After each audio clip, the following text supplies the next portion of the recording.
नमस्कार, आप देख रहे हैं न्यूज़ वन इंडिया और मैं हूं आपके साथ अर्चना गुप्ता। बुलेटिन की शुरुआत कर लेते हैं बड़ी खबर के साथ। 93 बच्चों को एक बस ले जा रही थी, उस बस को पुलिस ने पकड़ लिया है। अयोध्या से ये बड़ी खबर आपको बता रहे हैं। 93 बच्चों को ये बस लेकर जा रही थी, जिसे पुलिस ने पकड़ लिया है। चालक, परिचालक समेत मौलवी को भी गिरफ्तार कर लिया है। ये बड़ी खबर आपको बता दें, चालक और मौलवियों से इंटेलिजेंस और पुलिस पूछताछ कर रही है। बिहार के अररिया से सहारनपुर लाए जा रहे थे सभी बच्चे। सहारनपुर के मदरसे में बच्चों को लेकर जा रहे थे ये आरोपी, जिसे पकड़ लिया है पुलिस ने। ये बड़ी खबर आपको बता दें, बिहार पुलिस से संपर्क कर बच्चों की जानकारी पुलिस जुटा रही है। बच्चों के परिजनों का कोई सुपुर्द नाम नहीं है। अधिकांश बच्चे अनाथ और गरीब परिवार के हैं। सूत्रों के हवाले से ये खबर आपको बता रहे हैं, जो 93 बच्चे हैं उनमें से कई बच्चे गरीब परिवार के हैं और इसी को लेकर अब पुलिस जो है वो अधिक जांच एकत्रित कर रही है, जानकारी एकत्रित कर रही है। नेपाल और बिहार के रहने वाले सभी बच्चे हैं और इसी के साथ ही CWC के लोगों ने पुलिस को सूचना दी। बच्चों को धार्मिक कट्टरता की शिक्षा देने के फिराक में थे आरोपी। ये बड़ी खबर आपको बता दें, 93 बच्चों को ले जा रही बस को पुलिस ने पकड़ लिया है।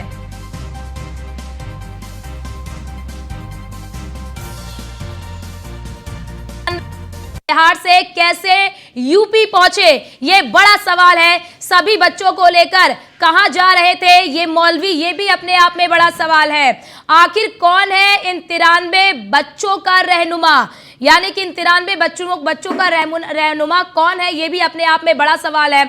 बच्चों को ले जाने के पीछे क्या था मौलवियों का प्लान? क्या धार्मिक कट्टरता की शिक्षा देना चाहते थे आरोपी? ये बड़ी खबर आपको बता दे। ये न्यूज़ वन इंडिया बड़े सवाल पूछता है, यूपी को बदनाम करने की कौन रच रहा है साजिश? ये भी बड़ा सवाल है। यूपी में कौन चलाना चाहता है धार्मिक कट्टरता की पाठशाला? तो न्यूज़ वन इंडिया के ये बड़े सवाल कि 93 बच्चे बिहार से यूपी कैसे पहुंचे, ये पहला और बड़ा सवाल है। सभी बच्चों को लेकर ये मौलवी कहां पर जा रहे थे, ये दूसरा बड़ा सवाल है। आखिर कौन है इन 93 बच्चों का रहनुमा, ये तीसरा बड़ा सवाल है। और इसी के साथ ही बच्चों को ले जाने के पीछे मौलवियों का प्लान क्या था, ये भी अपने आप में बड़ा सवाल है कि आखिरकार इन बच्चों को लेकर ये मौलवी कहां जा रहे थे और इनका प्लान क्या था। क्या धार्मिक कट्टरता की शिक्षा देना चाहते थे मौलवी? यूपी को बदनाम करने की कौन साजिश रच रहा है, ये बड़ी खबर आपको बता दें। यूपी में कौन चलाना चाहता है धार्मिक कट्टरता की पाठशाला? तो न्यूज़ वन इंडिया पूछता है ये बड़े सवाल। पहला और महत्वपूर्ण सवाल कि ये 93 बच्चे आखिरकार बिहार से यूपी कैसे पहुंचे? सभी बच्चों को लेकर ये मौलवी कहां पर जा रहे थे, ये दूसरा बड़ा सवाल। आखिर कौन है इन 93 बच्चों का रहनुमा, यानी कि इनके माता पिता कौन है, ये बड़ा सवाल। नेशनल हाईवे 27 से 93 बच्चों को बरामद किया गया है। बताया जा रहा है कि अरुणाचल प्रदेश के नंबर की डबल डेकर बस में इन बच्चों को रखा गया था और बिहार के अररिया इलाके से लाया गया था। हालांकि जब इंटेलिजेंस और CWC के मेंबरों ने बस में मौजूद मौलवियों से पूछताछ की तो कोई माकूल जवाब नहीं मिला, जिसके बाद मौलवियों को हिरासत में लिया गया और जो बच्चे हैं वो लखनऊ के अलग अलग जगहों पर रखे गए हैं। आप देख सकते हैं कि राजकीय बाल गृह शिशु है, यहाँ पर 10 साल की उम्र के नीचे के जो बच्चे बस में मौजूद थे, जिनको बिहार से सहारनपुर ले जाया जा रहा था, ऐसी जानकारी मिल रही है। उनमें से कुछ बच्चों को यहाँ रखा गया है, बाकी जो मोहान रोड पर स्थित बाल संरक्षण गृह है वहाँ पर बच्चों को रखा गया है। फिलहाल अयोध्या पुलिस और इंटेलिजेंस के लोग ये पता लगाने का प्रयास कर रहे हैं कि आखिर 93 बच्चों को एक साथ ले जाने की वजह क्या है और कहाँ ले जाए जा रहे थे।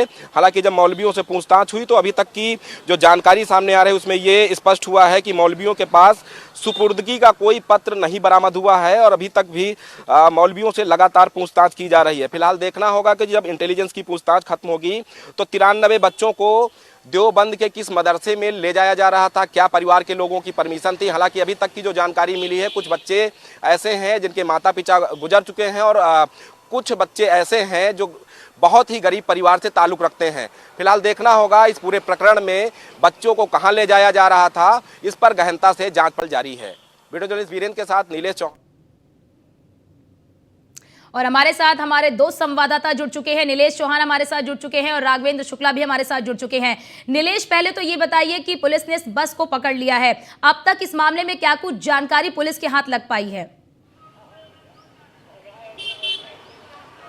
देखिए अर्चना, बिल्कुल समय गंवाए हमारे साथ समाजवादी पार्टी से नेता शौकत अली जी मौजूद हैं। शौकत अली जी, आपसे जानना चाहेंगे कि जब भी मदरसे में किसी बच्चे को तालीम के लिए ले जाया जाता है, क्या प्रोसेस होता है, कैसे उनको वहाँ पर दाखिला दिया जाता है?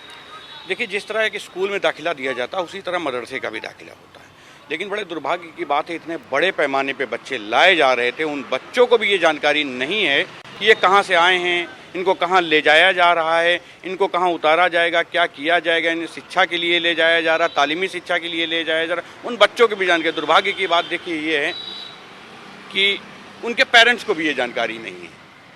तो एक बड़ा स्कैम है ये, सरकार को जांच करनी चाहिए, मुझे लगता है कि देखना भी चाहिए। और सरकार के नाक के नीचे अगर इतना बड़ा स्कैम हो रहा है तो ये सरकार का एक बड़ा फेलियर भी है। शौकत जी, से पहले भी हमने उत्तर प्रदेश में तमाम मामले देखे जहां पर छोटे छोटे बच्चों को जबरन ले जाया जा रहा था, ह्यूमन ट्रैफिकिंग का मामला सामने आया था। अब 93 बच्चे नेशनल हाईवे 27 से बरामद हुए हैं। मौलाना जो वहां बस में मौजूद थे उनसे पूछताछ जारी है, उनके पास कोई दस्तावेज नहीं है। तो कैसे देखते हैं इस पूरे प्रकरण को, और उन बच्चों की क्या गलती है जो 93 बच्चे अलग अलग जगहों से एक साथ कहीं ले जाए जा रहे हैं? देखिए, जो मैंने पढ़ा या मुझे जो जानकारी उपलब्ध कराई गई या जो मुझे जानकारी हुई मीडिया के माध्यम से, वो जानकारी ये है कि उन बच्चों को भी जानकारी नहीं है कि उनको ले जाया कहाँ जा रहा है।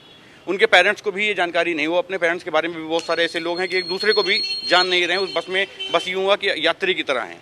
तो एक बड़ा स्कैम है और अभी पूर्व में अखबारों में भी छपा था कि इससे पहले भी कुछ हुआ है। तो मुझे लगता है सरकार को चिंतन मंथन करना चाहिए। उनकी नाक के नीचे अगर इतना बड़ा स्कैम हो रहा है और उत्तर प्रदेश में हो रहा, तो सरकार की ये लचर व्यवस्था कहीं ना कहीं मासूम बच्चों के साथ खिलवाड़ हो रहा है। शौकत जी, ये भी आपसे जानना चाहेंगे, इससे पहले तमाम उत्तर प्रदेश के मदरसों का सर्वे कराया गया। अधिकांश मदरसे ऐसे थे जिनमें फंडिंग हो रही थी लेकिन बच्चे नहीं थे। क्या माना जाए इन 93 बच्चों को कहीं सहारनपुर या देवबंद ले जाकर कोई ऐसा मदरसा हो जिसमें बच्चे ना हो, वहाँ दिखाकर फंडिंग जुटाने का काम किया जाना सुनिश्चित कर रहे हों लोग? देखिए, हो सकता है, कोई बड़ा काम नहीं है। अगर सरकार के नाक के नीचे हो रहा है तो इस सरकार का बड़ा फेलियर है। आज परसों नरसों मैंने एक अखबार में पढ़ा था, सम्मानित अखबार है, उस अखबार में पढ़ा था कि लखनऊ के अंदर तमाम ऐसे लोग हैं जो भीख मांगने का काम कर रहे हैं। उस अखबार ने बाकायदा उसको बड़े पैमाने पर प्रकाशित करने का काम किया था। अगर और एक गिरोह का नाम भी आया था, किसी व्यक्ति का नाम भी आया था। अगर इतने बड़े पैमाने पर एक स्कैम चल रहा है और सरकार के नाक के नीचे चल रहा है, ये उत्तर प्रदेश की राजधानी है, यहाँ मुख्यमंत्री जी बैठे, प्रमुख सचिव जी, सभी लोग हैं, विभाग के तमाम वो आला अधिकारी बैठते हैं जिनके ऊपर बड़ी जिम्मेदारी होती है। उनके नाक के नीचे अगर इतना बड़ा स्कैम चल रहा है तो मैं कहूँगा सरकार का बहुत बड़ा फेलियर है। अभी तक CWC से बात करें या इंटेलिजेंस से बात करें तो जो जानकारी मिली है, जो बच्चे हैं बिहार के अररिया इलाके से हैं, कुछ बच्चे नेपाल से हैं। इससे पहले जब मदरसों की जांच हुई तो तमाम अवैध मदरसे जिनमें कहा जा सकता है कि फंडिंग ली जा रही थी लेकिन तालीम के नाम पर कुछ नहीं था, वो नेपाल और बिहार के बॉर्डर पे थे। क्या ये बच्चे उन मदरसों से जुड़े हो सकते हैं या फिर उन मदरसों में एक बार फिर से फंडिंग विदेशों से कराने का कोई प्रोसेस किया जा रहा हो? देखिए, सरकार जाँच करेगी, जाँच का बहुत बड़ा पैमाना है। अब अगर सरकार के नाक के नीचे इस तरह के मदरसे आज भी चल रहे हैं और इस तरह के बच्चे आज भी आ रहे हैं, इस तरह की ह्यूमन ट्रैफिकिंग हो रही है, तो मैं कहूँगा कि बहुत बड़ा फेलियर है। सरकार कहीं ना कहीं फेल है। एक राज्य से दूसरे राज्य में बच्चे ले आना इतना आसान नहीं है। कोई माचिस की तीली नहीं ला सकता एक राज्य से दूसरे राज्य में, और वहाँ से मासूम बच्चों को ले आना, उत्तर प्रदेश की राजधानी के करीब उनको पकड़ा जाना, ये दर्शाता है कि कहीं ना कहीं बड़ा फेलियर है सरकार का। अगर फेलियर नहीं होता तो ये बच्चे आज उत्तर प्रदेश की राजधानी के समीप नहीं आ पाते, इन बच्चों के साथ ये खिलवाड़ नहीं हो पाता। एक बस में उनको ठूस कर भर के लाना और कहीं मदरसे दूसरे ले जाना, ये कहना कि उनके पढ़ाई के लिए, शिक्षा की, तालीमी शिक्षा के लिए ले जाया जाना, ये कहीं ना कहीं साजिश है एक बड़ी। इस पर जाँच होनी चाहिए, बड़े पैमाने पर जाँच होनी चाहिए। तो ये एक सवाल ये भी उठ रहा है, सोशल मीडिया पर चल रहा है कि जो 93 बच्चे हैं, नाबालिग हैं, 4 से 12 साल के बीच उनकी उम्र है। ऐसे में अगर इनको कट्टरपंथ की शिक्षा देने के लिए लोग ले जा रहे थे तो ये कहा जा सकता है कि उत्तर प्रदेश और देश के लिए एक बहुत बड़ी बुरी खबर है ये। अगर मैं कहूँ कि ये कट्टरपंथी की शिक्षा के लिए ले जा रहे थे तो ये कहना अभी जल्दबाजी है। उन्हें कहाँ ले जाया जा रहा था, किस कार्य के लिए ले जाया जा रहा था, ये जाँच का विषय है। जांच करा ली जाए। अगर कट्टरपंथी के लिए वो लोग ले जा रहे हैं तो उनको दंडित किया जाए, उनको सजा दी जाए। और ऐसे जो भी लोग इस मामले में शामिल हैं, मुझे लगता है कि सरकार को इस पर विशेष ध्यान देना चाहिए। एक बहुत बड़े पैमाने पे बच्चे हैं, 1-2 बच्चे नहीं, 93 बच्चे बहुत होते, 94-95 बच्चे हैं, बहुत बड़े पैमाने पे। उन मासूम के घरों पे क्या गुजर रही होगी, ये देखने वाला विषय है कि बहुत लंबे पैमाने पे जो है जाँच करनी चाहिए इसकी। ठीक है नीलेश। बिल्कुल बिल्कुल, ये तमाम जानकारी उनकी तरफ से दी गई है। आप हमारे साथ बने रहिए, हमारे साथ हमारे संवाददाता राघवेंद्र शुक्ला भी हमारे साथ बने हुए हैं अयोध्या से। राघवेंद्र, जो 93 बच्चों को पुलिस ने लिया है, यानी कि इस बस को पकड़ा है, तो क्या उस बस में मौलवी भी थे? और ये भी जानकारी साझा करिए कि इस 93 बच्चों में से कितने बच्चे बिहार के थे और कितने बच्चे नेपाल के थे? बिल्कुल, देखिए अरुणाचल प्रदेश की बस थी अर्चना, जो बिहार और नेपाल से 93 की तादाद में, यानी एक बड़ी संख्या में बच्चों को लेकर के निकल रही थी राष्ट्रीय राजमार्ग 27 पे। मिलिट्री इंटेलिजेंस और सीडब्ल्यूसी की तरफ से इनपुट था अयोध्या प्रशासन को और पुलिस को कि उन्हें रोकना है, समझना है कि आखिर क्या उनका मंसूबा है, क्यों आखिर इतनी बड़ी तादाद में बच्चों को ले जाया जा रहा है। नामचीन होटल है अयोध्या का, उसके पास ही पुलिस द्वारा पूरा बैरिकेड किया गया और बस को रुकने का इशारा किया गया। बस रुकवाने के बाद मौजूद जो बस चालक और परिचालक थे, उन्हें सबसे पहले कस्टडी में ले गया और उसके बाद जब उनके मौलवियों से पूछा गया कि आखिर इन बच्चों को कहाँ लेकर जा रहे हैं, तो शायद मौलवियों के पास कोई माकूल जवाब नहीं था और सिर्फ वो इस बात को कह रहे थे कि हम अररिया बिहार से चले हैं, सहारनपुर के देवबंद पहुंचना है और वहां पहुंचने के बाद किसी से मेरी मुलाकात होनी है और उन्हीं को इन बच्चों को सुपुर्द किया जाएगा। तो कुल मिलाकर ये जो जवाब था उनका, उससे अयोध्या प्रशासन ना तो सहमत था और शायद यही वजह थी कि उन्हें सीधे NH-27 से पुलिस लाइन ले जाया गया और उसके बाद उनसे कड़ाई से पूछताछ की गई। फिलहाल लखनऊ के बाल संप्रेक्षण गृह में पूरे 93 बच्चों को जो है अभी रखा गया है, उनके खाने पीने की व्यवस्था की गई है और इंतजार किया जा रहा है उनके अभिभावकों का कोई फोन आए, उनसे समझे कि आखिर ये बच्चे उनके घर से कब गए हुए थे, क्या वजह थी इन्हें ले जाने के लिए। फिलहाल इन तमाम सारे मुद्दों पर हम चर्चा करेंगे, लेकिन मेरे साथ इस समय बबलू खान जो समाजसेवी हैं मौजूद हैं। हम समझते हैं कि आखिर ये धर्म और धर्मांध, एक तरफ कहा जाता है कि इस्लाम कभी कट्टरपंथ नहीं सिखाता, वहीं दूसरी तरफ आरोप लगते हैं कि 93 बच्चों को, जिस तरह से सोशल मीडिया भी इस वक्त ट्रेंड कर रहा है कि 93 बच्चों को कट्टरपंथी शिक्षा देने के लिए सहारनपुर के देवबंद ले जाया जा रहा था, वहां के उलेमा इन्हें शिक्षा देंगे। तो आखिर क्यों ये बिहार से और सहारनपुर तक ले जाने के पीछे की क्या वजह हो सकती बबलू खान? देखिए, सबसे पहले तो मैं कहना चाहता हूं, जिस तरीके से इन लोगों की यहां पर गिरफ्तारी हुई है अयोध्या में,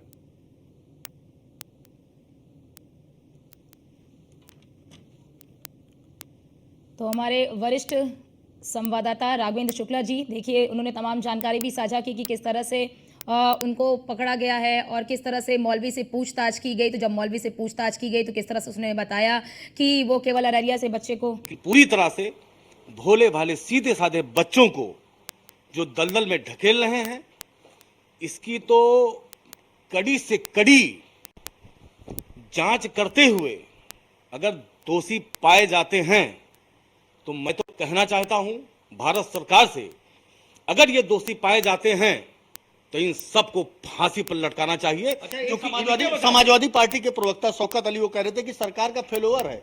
उत्तर प्रदेश में 93 बच्चों को हिरासत में लिया गया, समाजवादी पार्टी के प्रवक्ता अभी बोल रहे थे कि ये सरकार का फेलोवर है। क्या लगता है, सरकार का फेलोवर है या कहीं सरकार पास हुई है, सरकार के बैठे लोग पास दिखाई दे रहे हैं? देखिए, सरकार जो है वो अपना काम जिस तरीके से कर रही है, हम किसी दल का नाम लेते हुए, क्योंकि ये लोग राजनीति के आड़ में देश को दलदल में ढकेलते रहेंगे।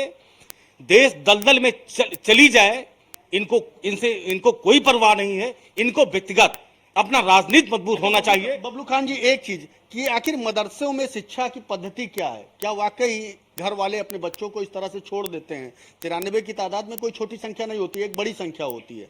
किस तरह से आखिर बच्चों को पढ़ाया जाता है, क्या शिक्षा दीक्षा होती है? आप भी कहीं ना कहीं मुस्लिम समाज से हैं और मुस्लिम धर्म को बखूबी नजदीक से ही समझते हैं। क्या लगता है किस तरह से शिक्षा दीक्षा होती है? क्या घर वाले इसी तरह से छोड़ देते हैं, किसी को उस्ताद बता करके कि तुम्हारे उस्ताद तुम्हें लेकर के जा रहे हैं, सहारनपुर के उलेमाओं से मिलाएंगे, वहाँ के जो है पैगंबर या पीर के बारे में समझाएंगे? देखिए, कोई भी माँ बाप अपने बच्चों को अगर कहीं भी पढ़ने के लिए भेजेगा तो पूरी जानकारी करके भेजेगा और जो मौलवी लेकर आए हैं उनको तो सब पता होना चाहिए ना, ये बच्चे कहाँ से आए हैं, कहाँ जा रहे हैं, वही मौलवी हैं। हम तो सुन रहे हैं उन बच्चों के पास आधार कार्ड तक नहीं है। तो ये पूरी तरह से शंका है मुसलमान, आज हमारा मुस्लिम समाज देश के साथ खड़ा हुआ है, लेकिन कुछ चंद लोग हमारे मुस्लिम को बदनाम करने के लिए और देश को पूरी तरह से दलदल में ढकेलने के लिए पूरी ताकत झोंक रहे हैं, जो कि नरेंद्र मोदी जी की सरकार उनको कामयाब नहीं होने देगी।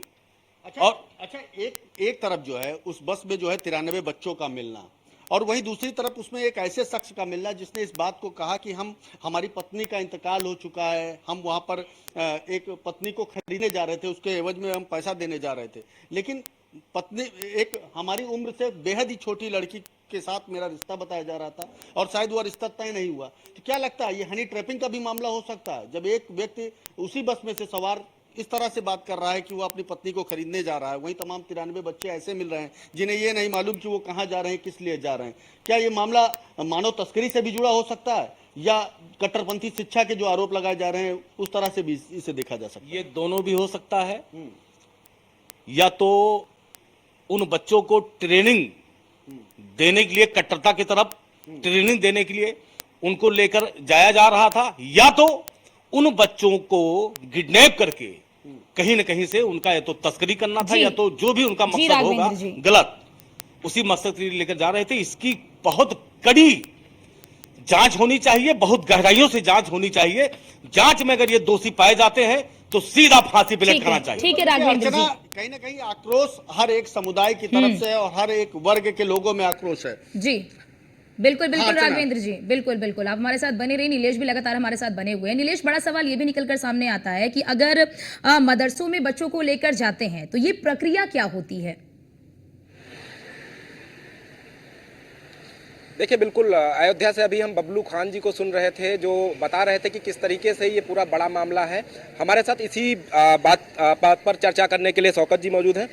बबलू खान जी कह रहे थे कि उत्तर प्रदेश में जिस तरीके से बड़ा मामला सामने आया है, कहीं ना कहीं कुछ विशेष पार्टियां हैं जो उत्तर प्रदेश को बदनाम करने का काम कर रही हैं। तो आपसे जानना चाहते हैं कि क्यों ऐसा उत्तर प्रदेश के अंदर होता है, आखिर उन बच्चों की क्या गलती है और मदरसों में दाखिला लेने की प्रक्रिया क्या होती है? देखिए, दाखिला लेने की जो प्रक्रिया है, एक तरीके से कहा जाए कि जो छोटे मदरसे हैं वहाँ आप जाके आवेदन करते हैं और आवेदन करने के बाद वो बच्चे पढ़ने लगते हैं। बहुत सारे ऐसे भी मदरसे हैं जो जिनको कहा जाता है कि ऐसे ही खोल लिए गए हैं, छोटे मदरसे जो गांव में खोल लिए गए, वहाँ आवेदन की कोई प्रक्रिया नहीं, बच्चे ले गए। लेकिन जिस तरह इस तरह के बड़े पैमाने पर बच्चे आए हैं, यहाँ एक आवेदन की प्रक्रिया है, क्योंकि एक राज्य से दूसरे राज्य में आप जा रहे हैं तो वहाँ एक आवेदन होता, आवेदन स्वीकार होता, उनके घर वालों को सूचना दी जाती है, सूचना के बाद वह बच्चा जिनको सुपुर्द किया जाता है उन्हें जानकारी होती है पूरी कि हमारा बच्चा कहाँ जा रहा, किस मदरसे में जा रहा, कहाँ पढ़ने जा रहा। ये एक तरीका है, पूरा प्रोसेस है, कोई इनलीगल तरीका नहीं, पूरा लीगल तरीका होता है। अब अगर बच्चों को ही ये जानकारी ना हो, हमें तालीमी शिक्षा देने के लिए ले जाया जा रहा, कहाँ ले जा रहा है हमें जानकारी ना हो, तो एक तरीके से कहा जाए बड़ा स्कैम है ये। तो ये मैं मान सकता हूँ कि सरकार का फेल। और सरकार अगर ये कहती है, सरकार के नुमाइंदे ये कहते हैं कि हमें बदनाम करने की साजिश हो रही, तो मैं कहूँगा ये बदनाम करने की साजिश नहीं, आपका एक बड़ा फेल्योर है जिसको आप छुपाने के लिए विपक्ष का नाम ले रहे हो। आपके राज्य के अंदर एक राज्य से दूसरे राज्य से बच्चे आ रहे हैं और एक दो बच्चे नहीं आ रहे कि जिनको आप छुपा ले जाएंगे, 90 से अधिक बच्चे आ रहे हैं। उनको आप कैसे एक्सप्लेन करोगे, कैसे बताओगे कि ये जो बच्चे आपके यहाँ लाए गए ये कैसे लाए जा रहे हैं? आपके राज्य के अंदर लाकर उनके साथ क्या किया जा रहा है ये आपको जानकारी नहीं। आपकी एजेंसियां क्या कर रही हैं, सो रही हैं। आज पकड़े गए, इससे पहले क्या हो रहा होगा इसकी भी जानकारी नहीं है। तो अब जांच कर रहे हैं, जांच के नाम पे दूसरे को दोषी ठहराने का काम कर रहे हैं कि अरे वो तो हमको बदनाम करने का काम कर। आपको बदनाम कोई नहीं कर रहा है, आपका एक बड़ा फेल्यूर, आप स्वीकार करिए इसको कि एक राज्य से दूसरे राज्य में आदमी आपके अंदर आ गया और बड़े पैमाने पर स्कैम करके आया है, बड़े पैमाने बच्चे भर कर लाया है। ये बस कई जिलों को क्रॉस करके आई होगी। बिहार से जब घुसती है तो कई जिले क्रॉस हो गए हैं, अयोध्या तक आने में कई जिले बीच में पड़ जाते हैं, उन जिलों को क्रॉस करके यहाँ तक आ गई, बस आपको जानकारी नहीं। आपके लोग क्या कर रहे थे, सो रहे थे और कह रहे हो विपक्ष बदनाम करने का काम कर रहा है। विपक्ष बदनाम करने का नहीं काम कर रहा, आपकी आंखें खोलने का काम कर रहा है। आंखें खोलिए, देखिए मासूम बच्चों के साथ क्या हो रहा है, इनको देखने की जरूरत है, बड़े पैमाने पर जांच की जरूरत है इसमें। शौकत जी, जहाँ तक मेरी जानकारी है, जब भी मदरसे में दाखिला होता है, अगर वहाँ पर बच्चे रुकते हैं तो प्रॉपर एक हॉस्टल की व्यवस्था होती है और हॉस्टल में जितनी सीटें होती हैं उसी सीटों के अनुसार ही बच्चों को रखा जाता है। 93 बच्चे हैं, बड़ी संख्या है। ऐसे में बिहार से उनको अगर लेके आ रहे थे तो प्रॉपर लिस्टिंग होती है, बच्चे का नाम क्या है, बच्चे के पिता का क्या नाम है, बच्चे की माँ का नाम क्या है, रहने वाला कहाँ का है, उम्र क्या है। लेकिन ऐसे कोई तथ्य अभी तक जो 93 बच्चे बरामद हुए हैं उनके साथ जो मौलवी मौजूद थे, जो ड्राइवर मौजूद था, उनके पास से कुछ नहीं मिला। तो कैसे देखते हैं, क्या उत्तर प्रदेश के अंदर एक बड़ी साजिश रची जा रही है, क्योंकि इससे पहले भी कहा गया कि नेपाल के रास्ते तमाम लोगों को उत्तर प्रदेश लाया गया। अब कोई जरूरी है कि वो बिहार या नेपाल के ही बच्चे हों, कहीं और के भी हो सकते हैं? देखिए, एक बड़ी चीज़ है कि उन बच्चों को भी नहीं पता कि वो आए कहाँ से। ऐसे बहुत सारे बच्चों के बारे में बताया जा रहा है कि वो बता नहीं पा रहे कि हम आए कहाँ से और लाए कहाँ से गए। उनके माँ बाप का भी पता वो बता नहीं पा रहे हैं। तो एक बड़ी चीज़ तो है ये कि जांच करने का विषय है, बहुत बड़ा जांच करने का विषय है। और सरकार के नाक के नीचे अगर इतने बड़े पैमाने पे बच्चे आ रहे हैं और राजधानी से होकर जो गुजरेंगे, तो इसका मतलब कह सकता हूँ कि सरकार का कहीं ना कहीं ढीला रवैया, सरकार की एजेंसियों का ढीला रवैया, सरकार की एजेंसी निंद्रावस्था में, तभी इतने बड़े बड़े पैमाने में जो उत्तर प्रदेश से होकर ये बच्चे जा रहे हैं, ये उत्तर प्रदेश आ रहे हैं। तो इसका मतलब मैं कह सकता हूँ कि इससे पहले भी कुछ ना कुछ हो रहा होगा। आज सरकार की हो सकता है नींद टूटी है, चुनाव का दौर चल रहा है तो इनकी नींद टूट गई होगी, लेकिन कहीं ना कहीं ये बड़े पैमाने पे जांच का विषय है, गंभीरता से जांच होनी चाहिए और जो भी दोषी उनको सजा मिलनी चाहिए। देखिए, बड़ा सवाल किया है कि इससे पहले भी कई बार ऐसा हो चुका होगा। जी बिल्कुल बिल्कुल नीलेश, और जैसा कि आपने उनसे भी बात की तो वो भी लगातार कहीं ना कहीं सरकार को निशाने पर ले रहे हैं। तो वैसे में बड़ा सवाल यही निकलता है कि अब पूछताछ में क्या कुछ चीजें निकलकर सामने आती हैं। राघवेंद्र जी हमारे साथ, हमारे वरिष्ठ संवाददाता जुड़े, और नीलेश चौहान हमारे साथ लखनऊ से जुड़े। आप दोनों का बहुत बहुत शुक्रिया हमारे साथ जुड़ने के लिए और ये तमाम जानकारी हमारे दर्शकों तक साझा करने के लिए।